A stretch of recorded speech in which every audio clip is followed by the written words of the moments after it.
Me llamo Dolores Navarro y nací en un pueblo donde la vida tenía el ritmo del viento y el silencio de las puertas viejas. A los 76 años ya no espero grandes cosas de la vida, pero tampoco me he rendido. No del todo. Vivo en la casa que fue de mis padres, la misma donde me casé con Raúl, un hombre de manos callosas, mirada firme y risa rara, pero verdadera. Él falleció hace ya más de 20 años. Una tarde en que el cielo se partió de golpe y no volvió a ser igual. Desde entonces, he llevado esta casa como quien lleva una promesa rota, con esfuerzo, resignación y cierta ternura nostálgica. Mi hija Teresa se fue a Estados Unidos cuando mi nieto Julián apenas tenía 5 años. Me lo dejó a mí solo un tiempo, dijo entonces, mientras me abrazaba con ojos llorosos y una maleta mal cerrada. Ese tiempo se volvió vida, y ahora ese niño de cabellos enredados y dientes dulces es un hombre joven que vive conmigo. Aunque a veces siento que solo cohabitamos los mismos metros cuadrados sin realmente vernos. Julián tiene 20 años, estudia algo en línea que no entiendo, y pasa los días entre audífonos, pantallas y risas que no compartimos. Tiene un canal de videos, nunca supe bien de qué, pero le oigo decir contenido, likes, tendencia, como si hablara en un idioma que no me pertenece. Yo sigo bordando, como lo hacía desde que era muchacha, cuando me ganaba unos pesos cosiendo ajuares y vestidos de novia para las mujeres del pueblo. Aún vendo servilletas y caminos de mesa en el mercado de los jueves, aunque las ventas han bajado desde que empezó a dolerme la cadera y la vista me falla con la luz baja. Aún así, cada mañana lavo mi rostro, me pongo un poco de polvo en las mejillas, acomodo mi cabello plateado y me siento a tomar mi cafecito, mientras afuera los carros rugen y los jóvenes corren como si el tiempo los estuviera persiguiendo. Yo, en cambio, tengo una paz extraña. Una paz como la de los últimos minutos de una película en blanco y negro. Hay días en que hablo sola. No por locura, sino porque las paredes ya conocen mi voz y me la devuelven sin juicio.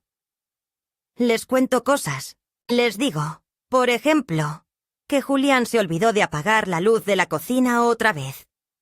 O que soñé con Raúl, como aquella noche que fuimos a bailar boleros, y él me cantó al oído con esa voz desafinada que solo yo podía amar. A veces me río, sola, cuando recuerdo cómo se le caían los pantalones al nieto cuando era niño. O cómo me llamaba mamabuela, porque no entendía muy bien que era una abuela que también era madre. Claro que me siento sola, aunque no lo diga.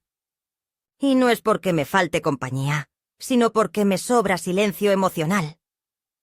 Julián no es malo. No me maltrata. No me grita. Pero me mira con esa mezcla de pena y fastidio que uno reserva para los objetos antiguos. Útiles, pero incómodos. Siento que soy como ese florero de vidrio con bordes dorados que tengo en la sala. Nadie lo toca, nadie lo mira, pero tampoco se atreve a tirarlo.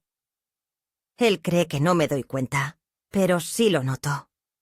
Noto cuando sus amigos vienen y apenas me saludan, cuando se encierra con risas que no me incluyen, cuando contesta con monosílabos o finge que está ocupado para no tener que comer conmigo. A veces me dan ganas de sacudirlo, de gritarle: «Aquí estoy, soy tu abuela. Soy la mujer que te enseñó a amarrarte los zapatos, a leer tus primeras sílabas, que te curó la fiebre con paños de agua y fe». Pero me callo, porque así me enseñaron. Las mujeres mayores deben ser discretas, prudentes, agradecer lo poco, ocupar poco espacio. Conservo mi dentadura con esmero. Me costó años de ahorro y no la uso todo el día porque me causa dolor en las encías. Pero la limpio, la acomodo en su vasito y la vuelvo a poner cuando viene alguien, como quien se pone un vestido decente para recibir visitas. Me da pudor salir sin ella, aunque sea al jardín. Porque cuando uno envejece, lo poco que queda del rostro debe ser defendido como un escudo. La sonrisa, aunque postiza, sigue siendo una declaración de dignidad. Sin embargo, últimamente noto que Julián se burla de eso. Me imita, a escondidas, cuando habla con sus amigos. Una vez lo escuché decir: «Mi abuela parece un personaje de caricatura sin sus dientes». Me quedé quieta, con el corazón helado, mientras él se reía desde su habitación. No le dije nada. Me fui al baño, me miré en el espejo y me forcé a sonreír. Me vi ridícula. Pero aún así, me sonreí. Porque si no lo hacía yo, ¿quién lo haría? A veces pienso en irme. Rentar un cuartito, vivir sola. Quizás en un hogar donde haya más gente de mi edad. Donde no tenga que pedir permiso para cambiar el canal, ni sentir que soy una molestia. Pero después me acuerdo de Julián de niño, dormido en mis brazos, sus pequeñas manos aferradas a mi blusa, y me vuelvo cobarde. Una cobardía amorosa, si es que eso existe. Me quedo. Siempre me quedo. Me digo que ya pasará, que la juventud es egoísta por naturaleza, que en algún momento él madurará y volverá a verme con ojos de cariño. Pero el tiempo no espera. El mío, al menos, ya no. Cada noche, antes de dormir, me tomo un té de manzanilla y enciendo una veladora por mi hija. Le deseo que esté bien, que no tenga frío, que no se sienta sola allá tan lejos. Nunca me llama. Pero yo no reclamo, porque en esta vida aprendí que hay dolores que deben tragarse con saliva tibia y rezos en voz baja. Aprendí a vivir con menos. Menos amor, menos presencia, menos voz. Pero aún tengo mis hilos, mis telas, mis plantas en la ventana y mis recuerdos. Todavía puedo bordar nombres con hilo dorado, aunque nadie los lea. Todavía puedo amar, aunque me respondan con silencio. Y todavía puedo reír, aunque mi dentadura esté en un vaso. Eso creía, hasta aquella tarde de marzo, cuando mi nieto y sus amigos llegaron riendo más de lo normal.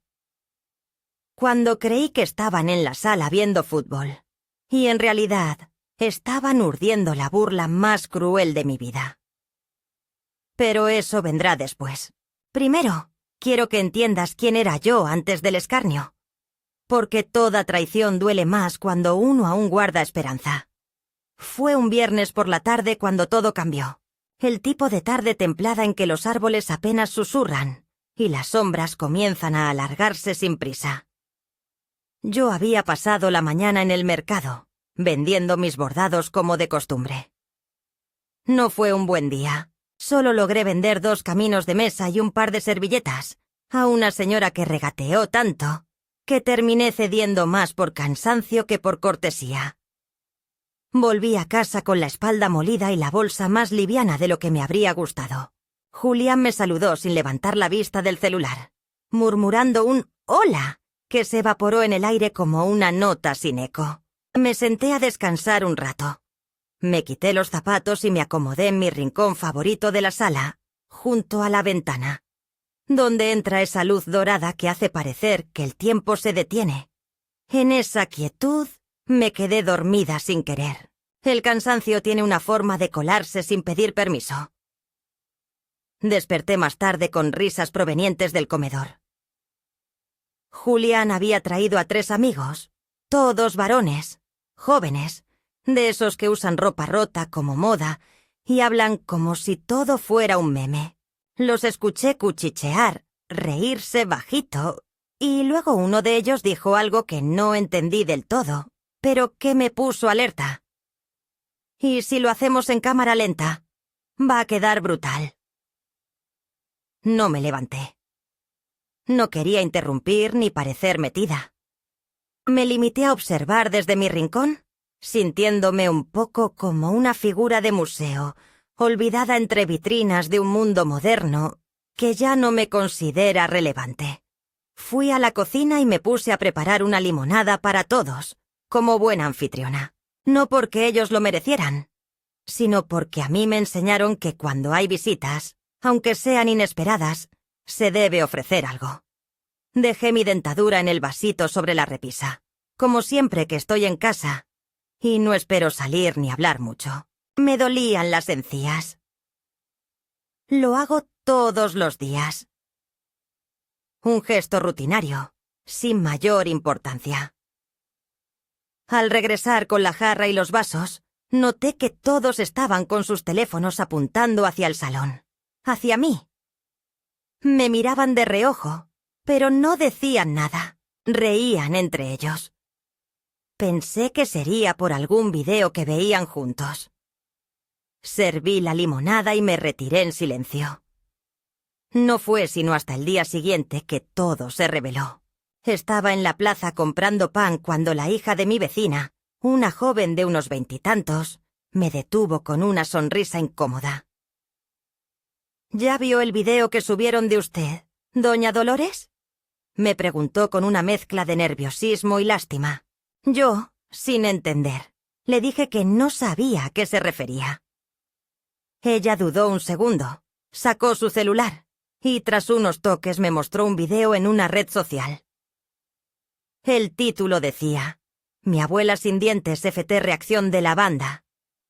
Aparecía yo, dormida en mi silla, con la boca levemente entreabierta, sin mi dentadura, y de fondo, risas, zooms burlones, filtros que deformaban mi cara, y una música ridícula de fondo.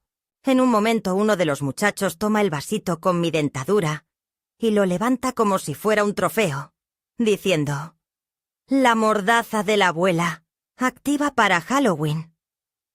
Las carcajadas eran ensordecedoras. No recuerdo bien cómo llegué a casa. Solo sé que tenía las manos frías, el estómago revuelto y una especie de niebla en la cabeza que me hacía dudar de si lo que había visto era real. Entré al baño, me miré en el espejo, y por primera vez en años me costó reconocer mi rostro. No por las arrugas, no por las manchas, sino porque había en mi expresión una vergüenza que nunca había sentido. Me puse la dentadura con manos temblorosas y me obligué a respirar con calma. Me repetí que era solo un video. Una tontería, que no podía ser tan grave. Pero sí lo era. Era grave porque era una burla pública. Porque no fue un descuido, ni una broma inocente. Fue premeditado, grabado, editado, compartido, expuesto a miles de desconocidos. Y lo peor, hecho por mi propio nieto. Cuando salió de su habitación, con el cabello revuelto y una sonrisa cansada, le pregunté directamente si sabía algo del video. Al principio fingió sorpresa, luego trató de hacerme creer que era una tendencia, que no había mala intención, que todos se reían con cariño. Le pedí que lo borrara. Me dijo que no podía, que ya tenía muchos me gusta, y que estaba subido en varios perfiles. Que no era tan fácil. Me miró como si fuera una anticuada por ofenderme. Ay, abuela, no exageres. Solo fue un chiste. Nadie se lo toma en serio. Me tomó unos segundos responderle. No porque no tuviera palabras, sino porque tuve que contener las lágrimas que me nublaban la voz. No soy una caricatura, le dije finalmente. Soy tu abuela. Y tú me expusiste como si fuera un objeto de burla. Su respuesta fue encogerse de hombros y decir: Estás haciendo un drama por nada. En ese momento supe que no era solo una cuestión de redes sociales, ni de juventud, ni de tendencias. Era un asunto de respeto. O mejor dicho, de la ausencia total de él. No dolía el video en sí. Dolía saber que yo ya no era vista como una persona, sino como una reliquia risible. Un fósil que se puede usar para ganar likes. Los días siguientes fueron una tortura silenciosa. Al ir al mercado, noté que algunas personas me miraban raro. Otras me sonreían con una burla disfrazada de simpatía. Un grupo de adolescentes se rió al pasar cerca de mí. «Ahí va la abuela sin dientes», escuché susurrar. Volví a casa con la frente baja, los pasos lentos y el corazón encogido. Julián apenas hablaba conmigo, y cuando lo hacía era con ese tono defensivo de quien sabe que ha hecho algo malo, pero se niega a admitirlo. Me sentí atrapada. No podía ir a quejarme con nadie porque... ¿qué dirían? Que exagero, que los jóvenes son así, que es el mundo de hoy. Pero para mí era otra cosa. Era el inicio de una grieta más profunda. Era una forma de desaparecerme. Una tarde, encendí la televisión y vi una entrevista a una mujer mayor que contaba cómo la habían despedido por no ser fotogénica para las redes sociales de su empresa. Dijo: «Ya no importa lo que uno es, solo lo que uno parece ser en pantalla». Apagué el televisor. Me quedé en silencio. Miré mis manos. Manos que cambiaron pañales, que cosieron decenas de uniformes escolares, que prepararon sopas con ajo cuando Julián tenía fiebre. Manos con arrugas, sí, pero también con historia. Y de pronto, todo ese pasado, todo ese amor, todo ese sacrificio, reducido a una mueca sin dientes y una música tonta de fondo. Esa noche no pude dormir. Caminé por la casa como un fantasma. Entré a la habitación de Julián mientras él dormía, y me quedé de pie, observándolo. Tenía el ceño ligeramente fruncido incluso en sueños. Me pregunté qué soñaría, si acaso alguna vez recordaba cuando yo lo arropaba, cuando le hacía sopas de letras, cuando le inventaba cuentos con sus juguetes. Y me pregunté si todo eso se había evaporado de su memoria como el vapor de una taza de café olvidada. Volví a mi cuarto. Me senté frente a mi máquina de coser y, sin saber bien por qué, empecé a bordar una palabra. Dignidad. Tal vez para no olvidarla. Tal vez para recordar que aún la tenía, aunque me la hubieran querido arrebatar. Y así, en el silencio de esa madrugada, con los hilos cruzándose bajo mis dedos, supe que algo dentro de mí había cambiado para siempre. Los días siguientes al video fueron una larga, lenta y amarga digestión de una verdad que yo ya intuía, pero que no quería nombrar en voz alta. Yo había dejado de ser alguien para Julián. No era su raíz, ni su refugio, ni su ejemplo. Era apenas un mueble más de la casa. Uno que se puede usar como soporte ocasional, pero que no se considera esencial, ni digno de respeto. No lo comprendí todo de golpe. Fue como el efecto de una medicina caduca. No causa estragos inmediatos, pero corrompe poco a poco. El video no solo seguía circulando, sino que comenzaban a llegarme ecos de él por todas partes. Una vecina del segundo piso, que apenas me saludaba antes, se detuvo un día en el pasillo para decirme con una sonrisa indulgente que me había visto en Internet. Otra, más joven, me preguntó en el mercado si no quería hacer más videos graciosos para viralizarme de nuevo. No supe qué responder. Me limité a bajar la vista, como una niña regañada, y me fui a casa sin comprar siquiera las lentejas que había salido a buscar. Esa misma tarde, intenté hablar nuevamente con Julián. Quise hacerlo sin gritar, sin acusar, sin convertir la conversación en una batalla. Preparé arroz con leche, como cuando era niño, y lo llamé con voz suave. Se sentó a la mesa con su celular en la mano, comiendo sin mirar el plato, como si el sabor le llegara por los ojos. Yo respiré hondo, buscando las palabras adecuadas, las que no lo alejaran más. Le dije que me sentía herida, que el video me había causado vergüenza, que no era justo exponerme así.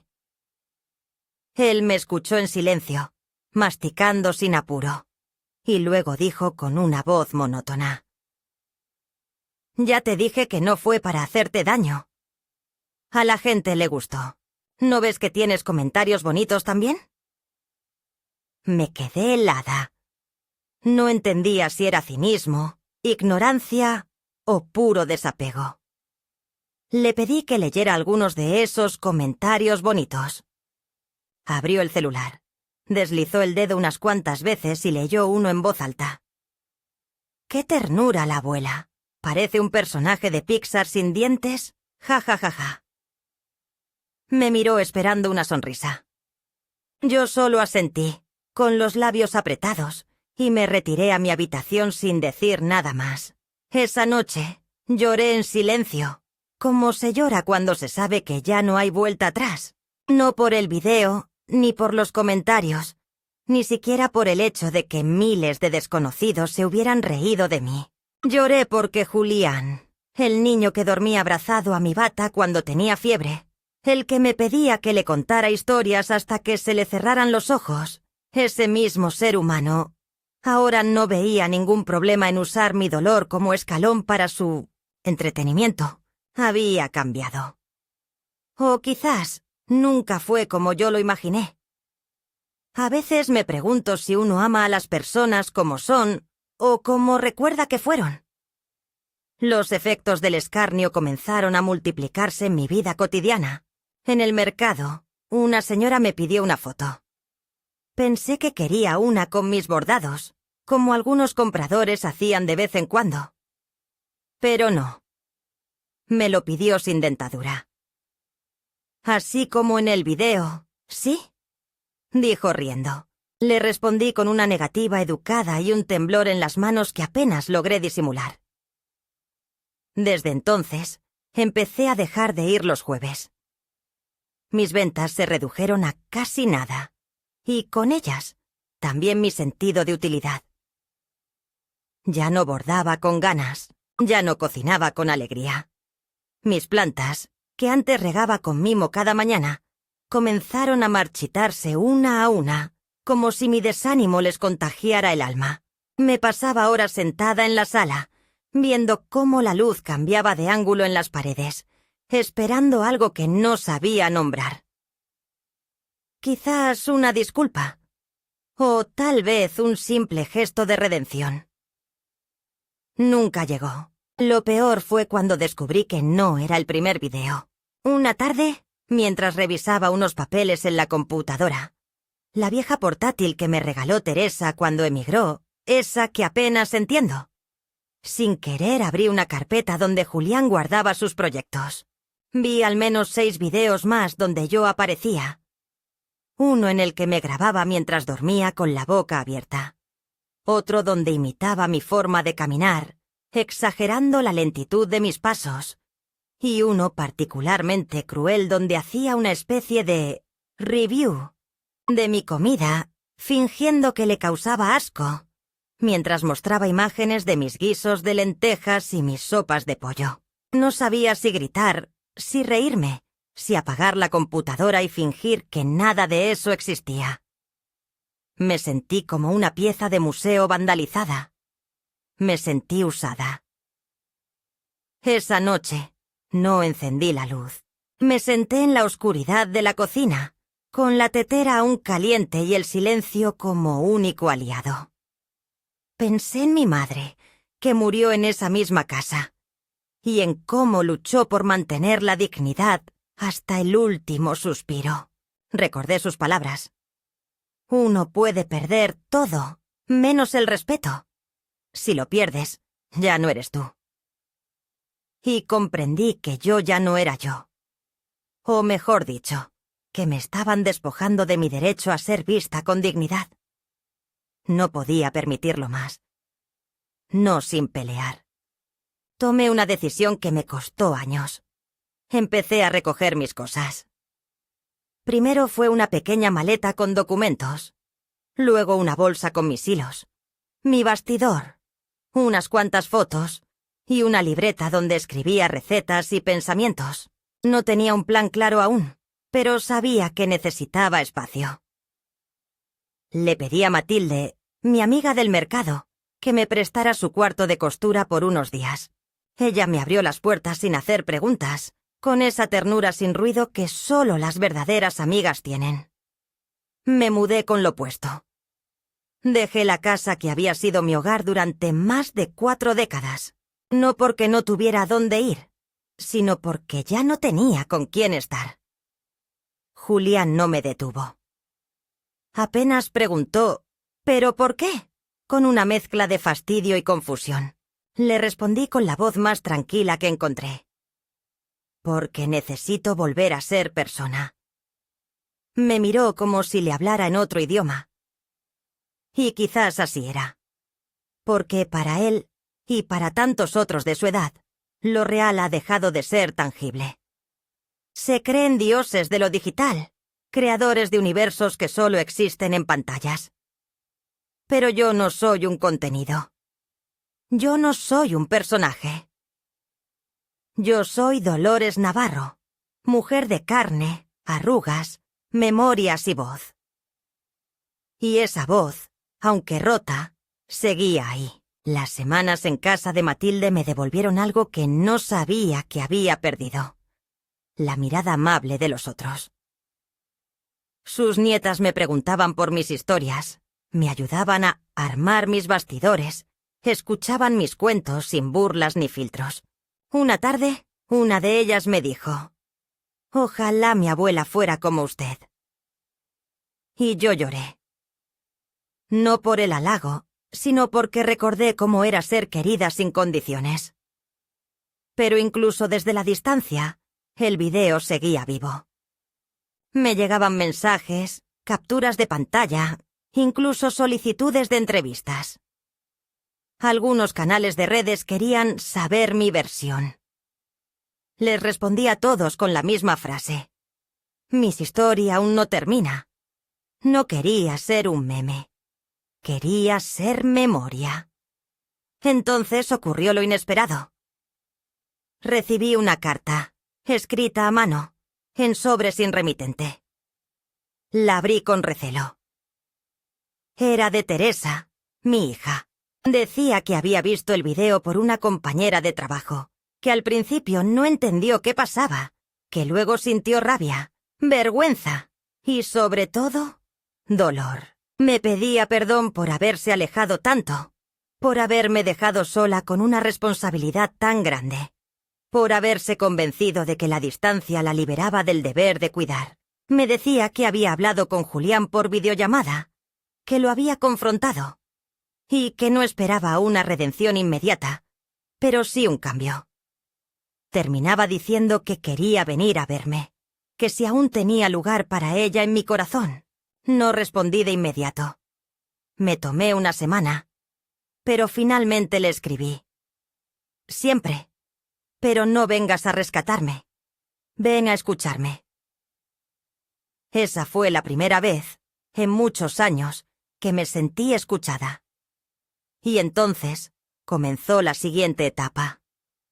Pero esa ya es otra parte.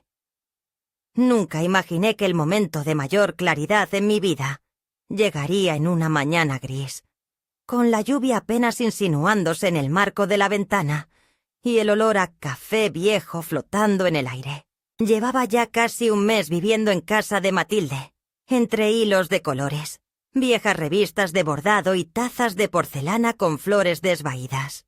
Me había acostumbrado a esa nueva rutina de silencio digno, de libertad modesta, donde cada gesto era mío otra vez. El ritmo del desayuno, el acomodo de mis cosas, incluso el derecho a decidir si quería hablar o quedarme en silencio. Nadie me grababa. Nadie se reía de mis pausas. Nadie usaba mi imagen como mercancía para ganar clics. Y sin embargo, no podía decir que estaba en paz. Había dentro de mí una inquietud, una necesidad que no entendía del todo.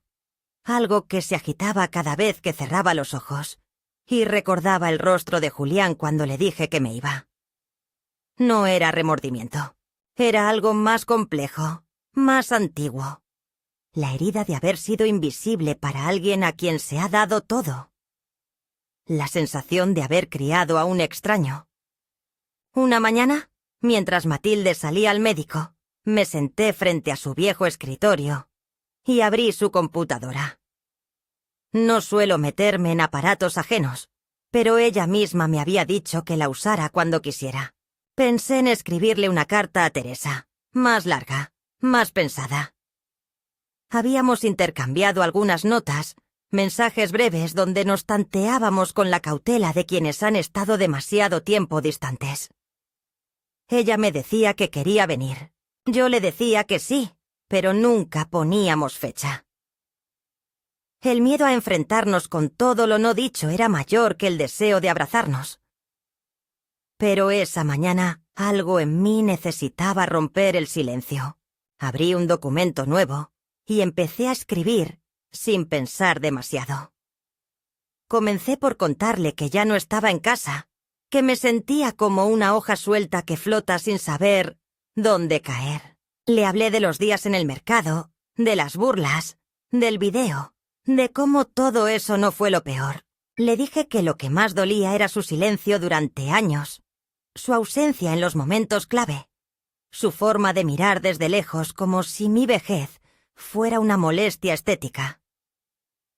Y luego, sin darme cuenta, empecé a hablar de Julián, de cómo lo crié, de cómo lo protegí, de cómo fui su todo cuando ella no estaba, y de cómo un día dejó de verme. Escribí sin pausa durante casi 2 horas. Al terminar, no supe si enviar la carta o guardarla. Decidí imprimirla. Matilde tenía una impresora antigua, lenta, que hacía más ruido del que parecía necesario, pero cumplía su función. Al ver las hojas en papel, sentí que lo escrito cobraba otro peso. Era como si al salir de la pantalla, las palabras se volvieran reales, irrefutables. Guardé la carta en un sobre y la dejé sobre la mesa. Pensé en ir al correo más tarde. Pero mientras me servía una segunda taza de café, alguien tocó la puerta. Era Teresa. No avisó. No mandó mensaje previo. No preguntó si podía venir. Solo vino. Y ese solo hecho me desarmó. La vi parada en el umbral, con una maleta pequeña y los ojos hinchados, y sentí que el tiempo se doblaba sobre sí mismo. Por un instante fue otra vez aquella niña de vestido celeste que me pedía que le trenzara el cabello antes de ir a la escuela. Nos miramos sin saber qué decir. No hubo abrazos, no hubo lágrimas de película, solo un suspiro profundo de ambas, como si por fin pudiéramos respirar después de años de contener la angustia. Pasó una semana en casa de Matilde conmigo. Dormía en el sofá, leía mis cuadernos de recetas, me acompañaba al mercado. No hablábamos mucho de lo que había pasado. Era como si ambas supiéramos que ciertas heridas necesitan aire antes de intentar cerrarlas. Pero un día, mientras cocinábamos juntas, me dijo: «Mamá, lo de Julián fue mi culpa también.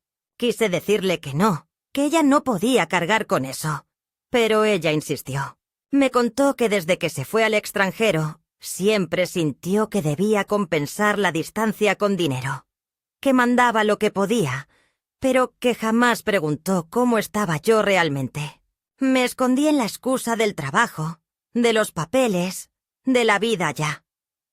Pero en el fondo, era miedo. Miedo a que me dijeras que fracasé como hija».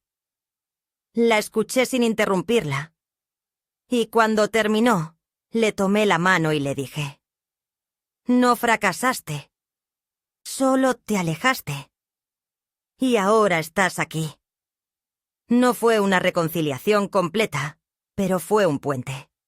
Y eso era más de lo que habíamos tenido en años. Esa misma noche, hablamos de Julián con más profundidad. Me confesó que después del video, tuvo una discusión fuerte con él.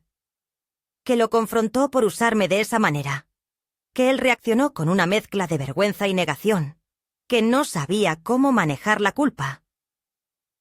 «No lo justifiques», le dije. Pero ella no lo hacía. Solo intentaba entender cómo habíamos llegado a este punto. Y ahí fue cuando ocurrió algo que no esperaba. Me pidió permiso para hablar públicamente. «Quiero contar tu historia, mamá. Pero bien, quiero que se sepa tu versión. Que la gente entienda que no fuiste una señora graciosa en un video, sino una mujer fuerte, generosa, que ha dado más de lo que recibió. Quiero contarlo en mi trabajo. Resultó que ahora trabajaba para una organización de derechos digitales, centrada en temas de consentimiento y privacidad de adultos mayores. Había empezado hace poco, y sentía que este caso, el mío, podía abrir una conversación necesaria. Al principio me resistí. No quería más exposición. No quería ser la abuela viral de nuevo. Pero Teresa me explicó que sería desde el respeto, desde la dignidad, sin imágenes, sin burlas.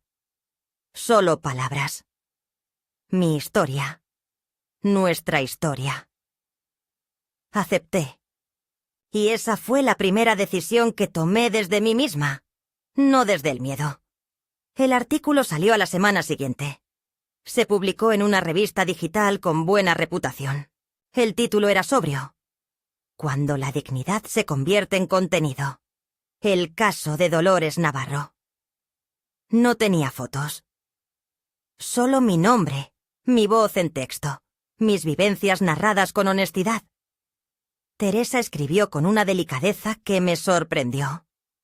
Habló de mi historia de vida, de mi oficio, de mi rol como madre y abuela, de la traición digital y del proceso de recuperación. El artículo se volvió viral, pero de otro modo. Esta vez, los comentarios eran de respeto, de apoyo, de reflexión. Muchos compartieron sus propias experiencias. Otros se disculpaban en nombre de generaciones que olvidan. Algunas asociaciones de adultos mayores comenzaron a compartirlo como recurso para charlas. Y yo, por primera vez, sentí que mi dolor tenía eco. No para hacerme famosa, sino para no sentirme tan sola. Días después, recibí una invitación de una universidad local. Querían que diera una charla, acompañada por Teresa, sobre los límites del humor digital y la dignidad de las personas mayores. Me negué en un principio, pero Teresa insistió con suavidad. «No tienes que hacerlo por nadie, mamá. Pero si tú hablas, otras te escucharán. Y quizás eso cambie algo».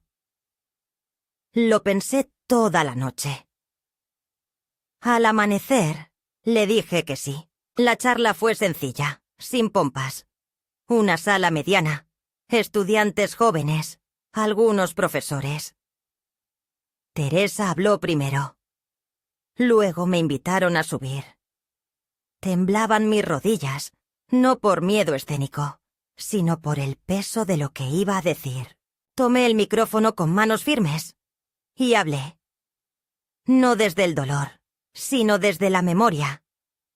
Conté mi historia, desde el principio, desde Raúl, desde Teresa niña, desde Julián bebé, desde el hilo que se rompe cuando uno deja de ser visto. Y terminé con una frase que me salió sin pensarlo. Me quitaron los dientes, pero no me quitaron la voz. Hubo silencio. Y luego, un aplauso. No uno efusivo, uno respetuoso. Un aplauso que parecía decir: te vimos, te escuchamos, te creemos. Esa noche, al volver a casa de Matilde, me senté en la cocina con mi taza de té y un trozo de pan con mantequilla. Miré la lluvia golpear el vidrio y supe que algo en mí se había restaurado. No todo, pero algo. Y eso era suficiente por ahora. Porque cuando una mujer de mi edad logra hablar y ser oída, el mundo se acomoda un poco más. Porque no hay edad para recuperar el lugar que uno merece. y porque aún me quedaban partes por contar. El artículo fue el inicio de algo que ni Teresa ni yo pudimos anticipar del todo. Pensamos que iba a ser una pieza de reflexión, una de esas que circulan unos días y luego se pierden entre las olas de nuevos contenidos. Pero ocurrió lo contrario. La historia tocó una fibra que estaba demasiado expuesta en muchas personas. La de los padres y abuelos que sienten que han sido reducidos a recuerdos incómodos o chistes fáciles en una era que idolatra la inmediatez y el ridículo. Comenzaron a escribirme. Mujeres de mi edad, hombres jubilados, personas mayores que reconocían en mi historia un espejo doloroso. Unos me decían que también habían sido grabados sin permiso por sus nietos. Otros, que sus hijos los hacían a un lado en las reuniones familiares, que se burlaban de sus formas de hablar, de sus recuerdos repetidos, de su manera de vestir. Me contaban con una honestidad que me conmovía, hasta las entrañas que ya no sabían cómo pedir respeto sin parecer anticuados, que la ternura se les había vuelto un peso y la presencia un estorbo. Yo respondía a todos como podía, con palabras sencillas, con esa mezcla de consuelo y reconocimiento que uno aprende a dar después de tanto tragar silencios propios. Pero en el fondo, sentía que algo más se estaba gestando. Un movimiento, quizás, un rumor de resistencia suave, pero inquebrantable. Y sin embargo, nada de eso me preparó para lo que vino después. La visita de Julián. Ocurrió una tarde inesperada, con el sol dibujando sombras largas en la acera y el cielo limpio como hacía semanas no se veía. Escuché los pasos en la entrada y pensé que sería Matilde con alguna de sus amigas. Pero no. Era él, parado frente a la puerta con una expresión que no supe leer de inmediato. Ni del todo arrepentida, ni completamente desafiante. Vestía como siempre, con esos pantalones que parecen estar a punto de caerse y una camiseta con letras que no entendí. Me saludó con un «Hola, abuela», que no llevaba ternura ni costumbre. Solo tensión. Le ofrecí pasar.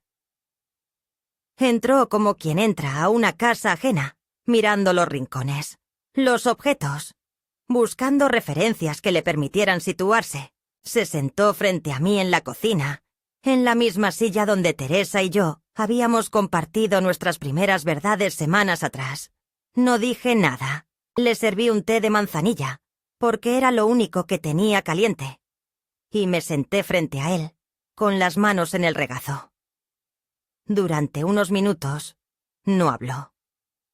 Bebía a sorbos, evitando mi mirada, hasta que por fin, sin preámbulos, soltó.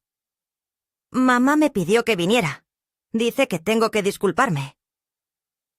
Me limité a levantar una ceja. No iba a facilitarle el camino. No esta vez, continuó, ahora con algo más de nerviosismo. Sé que te hice sentir mal, que todo lo del video fue una estupidez. No pensé que se volvería tan grande. Quise preguntarle si le dolía más el escándalo público que el daño privado. Pero no lo hice. En vez de eso le pregunté, ¿tú me ves, Julián? ¿De verdad me ves como una persona? Su rostro se contrajo en una mueca que no supe si era de dolor o de impaciencia. Claro que sí, eres mi abuela. Pero lo dijo como quien repite algo aprendido, no sentido. Le pedí entonces que me describiera. Dime cómo me ves, qué sabes de mí. Se quedó en silencio. Trató de balbucear algo. Que bordo, que vendo cosas en el mercado, que cuido plantas. Le pedí más. Que me describiera como si yo fuera alguien que no conoce. No supo hacerlo. Y entonces comprendió. En sus ojos, por primera vez, vi aparecer una sombra de algo parecido a la vergüenza real. Me dijo: «No sabía que te sentías así». Le respondí con voz serena, pero firme: «No se trata de cómo me siento. Se trata de cómo me trataste. No me viste. Y si uno no ve, no ama». Después de eso, el tono cambió. Me escuchó. Por primera vez en años, me escuchó. Le hablé de mi infancia, de su bisabuela, de cómo aprendí a bordar con hilos prestados, de cómo conocí a su abuelo Raúl. Le hablé de su madre, de cómo lloraba las primeras semanas en Estados Unidos, de cómo me llamaba de madrugada con voz temblorosa.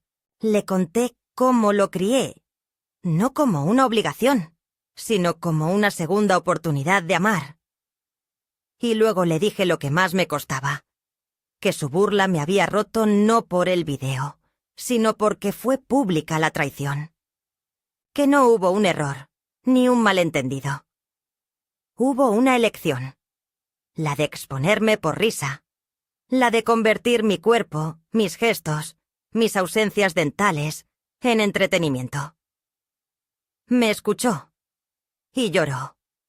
No mucho, no de forma dramática, pero una lágrima solitaria cruzó su mejilla. No intenté consolarlo. A veces, el dolor propio debe sentirse sin atajos. Se quedó hasta el anochecer. Luego se levantó, me abrazó con timidez y dijo: «No sé si puedo arreglarlo, pero quiero intentarlo». Le respondí: «Empieza por cambiar de lugar tu cámara y tu mirada». Lo que ocurrió en las semanas siguientes fue inesperado. Julián, sin avisarme, subió un nuevo video a su canal. Esta vez no era de humor. Era un vídeo donde aparecía él, solo, frente a la cámara, sin música, sin edición. Habló. Habló de mí. De cómo había usado mi imagen sin permiso. De cómo no comprendía la dimensión de lo que hacía. De cómo el escándalo lo obligó a mirarse y darse cuenta de que había perdido algo más valioso que un canal. La confianza de quien le dio todo. No me lo mostró antes. Lo vi cuando Matilde, emocionada, me llamó para que lo viera juntas. Al principio no supe si sentir orgullo o recelo. Pero al ver que no se justificaba, que no ponía excusas, que no intentaba suavizar la culpa, comprendí que había dado el primer paso. Los comentarios fueron mixtos. Algunos lo apoyaban, otros lo acusaban de oportunismo. Pero eso ya no me importaba, porque algo había cambiado. No en la red, en mi casa, en mi nieto. A los pocos días, Teresa volvió a viajar. Me pidió que fuera con ella, al menos un tiempo.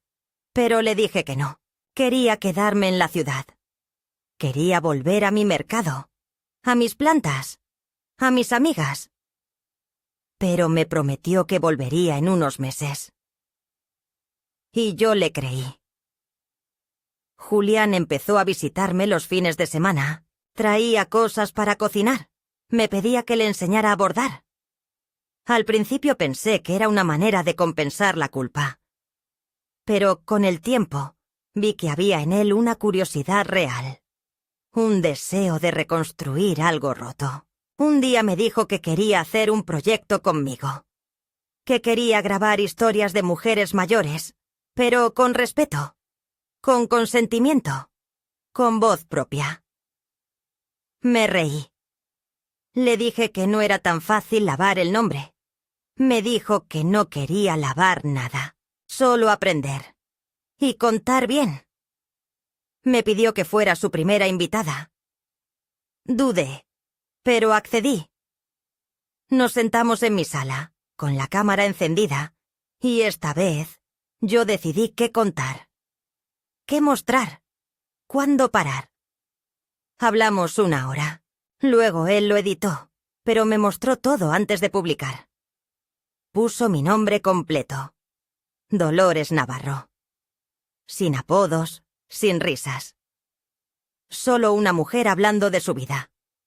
El video no fue viral, pero fue limpio. Y para mí, eso bastaba. Una mañana, al despertar, noté algo diferente en mí. Me miré al espejo, y por primera vez en meses, vi a Dolores con claridad. ¿Con arrugas? Sí. Con cicatrices. Con más años de los que pesan. Pero también con una nueva luz. No era alegría. Era una paz rara, como la de los días en que no se espera nada. Pero aún así el aire parece amable. Había enfrentado la burla. Había dejado la casa donde me borraron. Había contado mi historia. Había sido escuchada. Y ahora, poco a poco, estaba siendo reconstruida. No como antes. No con los mismos hilos. Pero sí con la misma fuerza que me enseñó mi madre. Una fuerza silenciosa, tenaz, hecha de memoria y dignidad. La calma que había empezado a asentarse en mi vida no fue una calma inmóvil. Era una calma tensa, como el respiro antes de una tormenta que uno no sabe si vendrá de frente o se desviará con compasión. Sentía que todo lo que había vivido hasta ahora, la humillación pública, la recuperación de mi voz, la reconexión con Teresa, los primeros pasos titubeantes de Julián hacia la redención, me había llevado hasta un punto en que ya no podía retroceder. Había recuperado mi dignidad en silencio, pero la herida seguía abierta, porque había una parte que aún no había enfrentado. La comunidad, el entorno inmediato, esas personas que me habían conocido antes del escarnio, y que ahora, aunque me miraban con respeto renovado, seguían sin saber cómo acercarse. El daño que me habían causado no fue solo digital.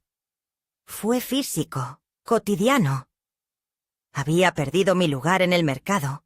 Mis clientas de toda la vida me evitaban, como si tuvieran miedo de recordarme lo que habían visto en aquel video. Algunas no sabían si reír, si disculparse, si fingir que nunca ocurrió. Ese limbo social me pesaba más que los comentarios en línea. Porque yo no era un avatar. Era una mujer con una mesa, con manteles bordados, con historias en la mirada. Y esa presencia real había sido desplazada por una imagen deformada que aún seguía flotando en el aire como un perfume rancio. Un día, mientras arreglaba mis servilletas para intentar volver al mercado, recibí una invitación que lo cambiaría todo. Era de la Secretaría de Cultura local. Querían organizar una exposición sobre mujeres artesanas mayores, como parte de un ciclo que pretendía rescatar saberes tradicionales y dar visibilidad a voces relegadas. Una joven que trabajaba allí y que había leído el artículo de Teresa se había puesto en contacto con ella, y juntas pensaron que sería justo y poético que yo no solo participara, sino que abriera la muestra con una charla. Al leer el correo, sentí un estremecimiento. Era la primera vez que me invitaban a hablar no como víctima, no como caso de estudio, sino como referente. Dudé, por supuesto. Dudé mucho. Pensé que quizás era demasiado pronto, que aún no estaba preparada para enfrentar miradas, para ocupar un espacio con la frente en alto. Pero luego recordé lo que había dicho ante los estudiantes. Que me quitaron los dientes, pero no la voz. Y decidí aceptar. Durante las semanas previas, trabajé con una intensidad que no sentía desde hacía años. Bordé piezas nuevas. Rescaté otras que había guardado con mimo. Escribí pequeñas notas explicativas para cada una, donde contaba no solo las técnicas, sino las historias detrás de cada color, de cada puntada. Teresa me ayudó a organizar los textos. Julián me ayudó a montar un pequeño catálogo digital. Matilde me prestó su patio para ensayar la charla. Me sentía viva. No joven, ni fuerte, ni moderna. Me sentía plenamente viva. Como si mi historia ya no se limitara al dolor, sino que ahora se extendía también hacia la restitución. La exposición se realizó en una sala del Centro Cultural del barrio, una antigua casona con techos altos, ventanales con rejas artísticas y un olor persistente a libros viejos y madera barnizada. El día de la inauguración, llegué con un vestido lila que yo misma había cosido décadas atrás y que todavía conservaba en buen estado. No usé dentadura. No por desafío, ni por descuido. Simplemente no la necesitaba. Mi rostro era suficiente. Mi voz también. La sala se llenó más de lo que esperaba. Había público diverso, estudiantes, familias, señoras del mercado, incluso algunos de los jóvenes que alguna vez se rieron del video. Y entre ellos, mi nieto, Julián, de pie, junto a la puerta, con la mirada firme. No se escondía. No evitaba la mirada de nadie. No venía a acompañar, sino a sostener. Esa diferencia lo decía todo. Cuando me llamaron al micrófono, mis manos temblaron un segundo, pero al colocar los dedos sobre la hoja con mis palabras, sentí que ya no estaba sola. Respiré hondo y empecé a hablar. No leí la hoja. Hablé desde el cuerpo, desde los años, desde la sangre. Conté cómo aprendí a bordar con mi madre, cómo cada puntada era también una forma de contar, de resistir, de sanar.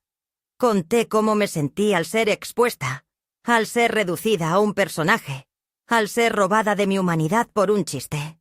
Y luego conté cómo, con hilos viejos y voz quebrada, fui recuperando el derecho a decir quién soy.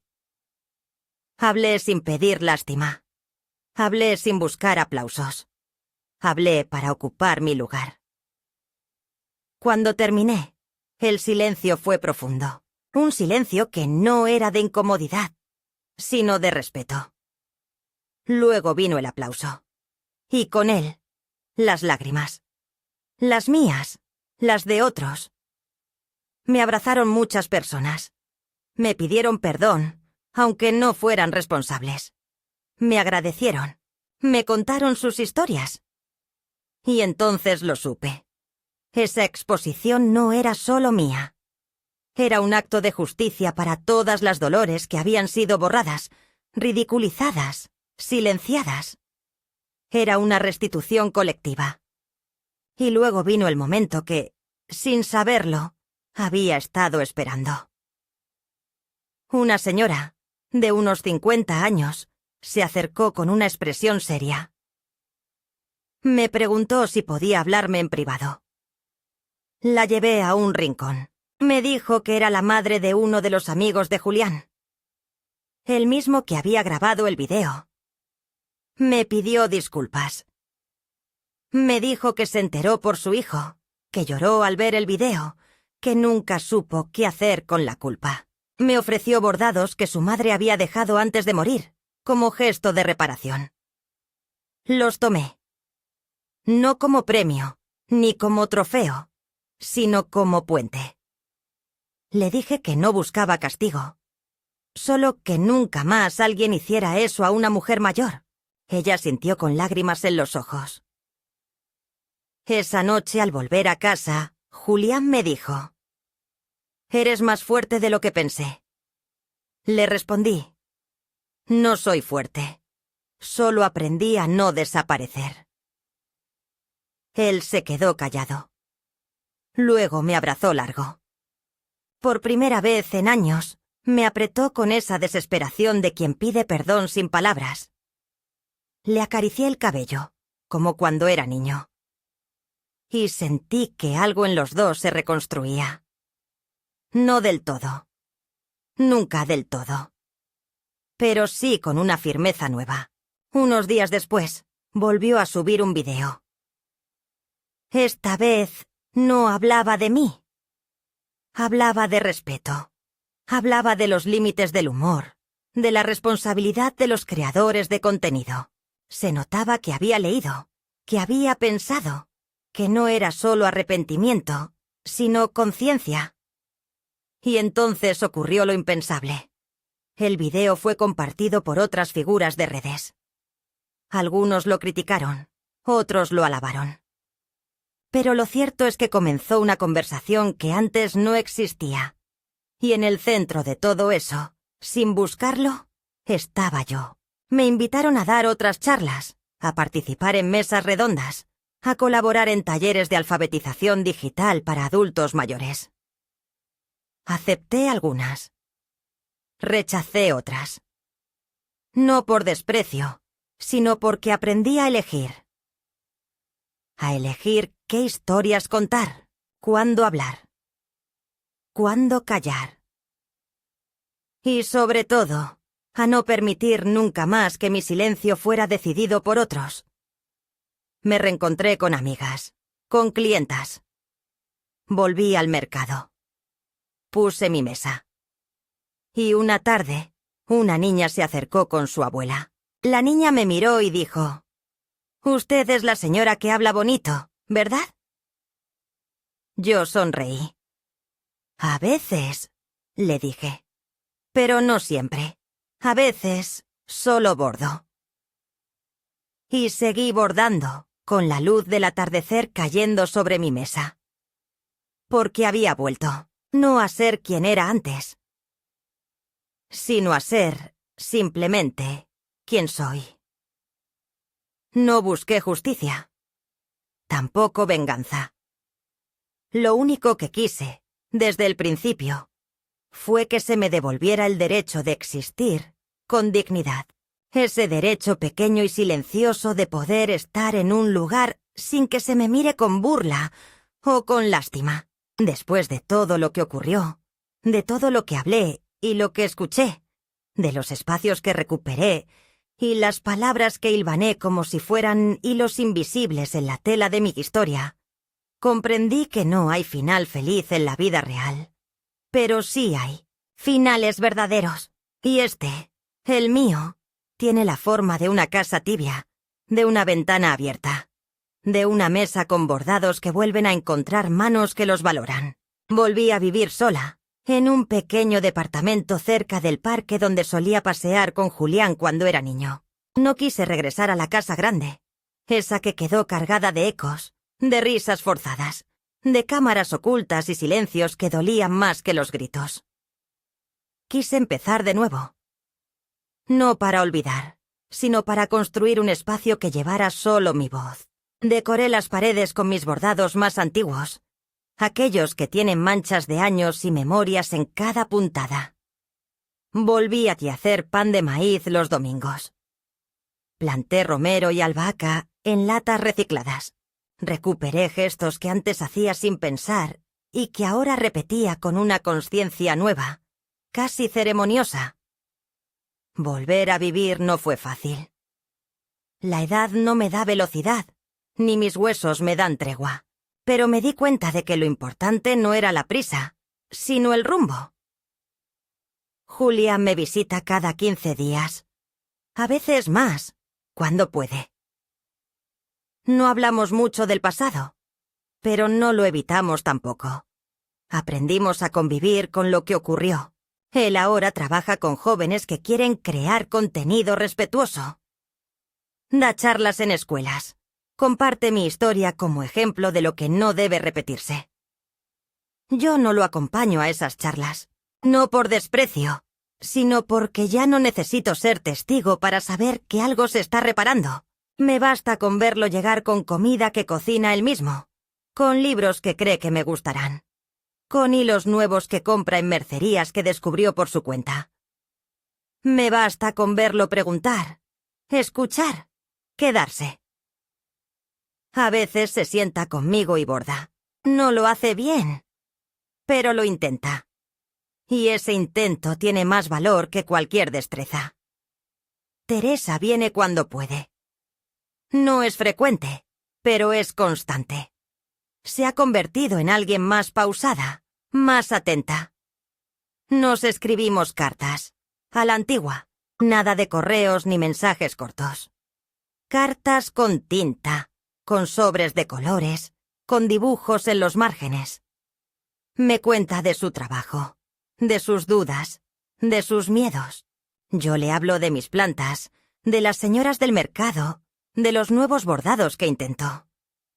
En una carta me escribió: «Mamá, no sé cómo agradecerte por haberte quedado cuando yo me fui». Le respondí: «A veces el amor se queda en silencio. Y ese también cuenta. No todo se recompone. Pero lo que se recompone con lentitud suele quedarse más firme. La gente en el barrio ya no me mira con morbo. Ahora me saludan con respeto. Algunos me piden consejos, otros solo me sonríen con complicidad. Me convertí en algo parecido a una figura de referencia. No porque haya hecho algo extraordinario, sino porque sobreviví al ridículo, a la invisibilidad, al desamor. Y eso, para muchas mujeres de mi edad, ya es una forma de hazaña. A veces doy pequeños talleres. Enseño a bordar a otras mujeres mayores. Compartimos historias mientras cosemos. A veces reímos. A veces lloramos. Pero siempre nos escuchamos. Y ese escuchar es una forma de tejido también. No volví a ver el video original. No porque me duela, sino porque ya no lo necesito. No quiero que mi última imagen de mí misma sea esa que otros usaron para burlarse. Prefiero verme como me veo ahora. Una mujer que envejeció con todas sus contradicciones, pero que no permitió que le arrebataran el alma.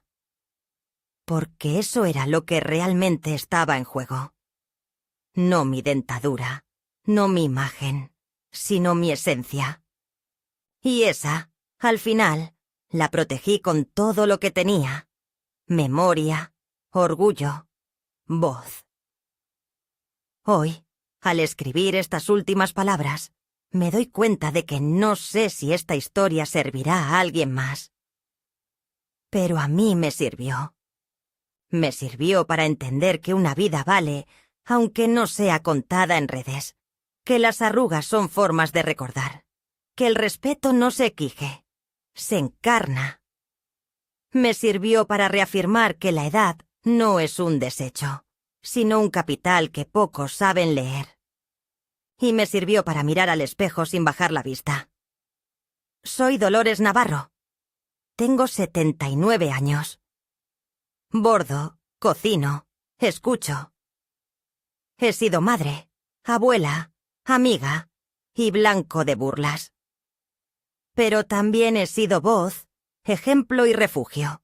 Y si estas palabras llegan a otra mujer que se siente invisible, que se siente humillada, que cree que ya no puede levantar la cabeza, le digo esto: no te rindas.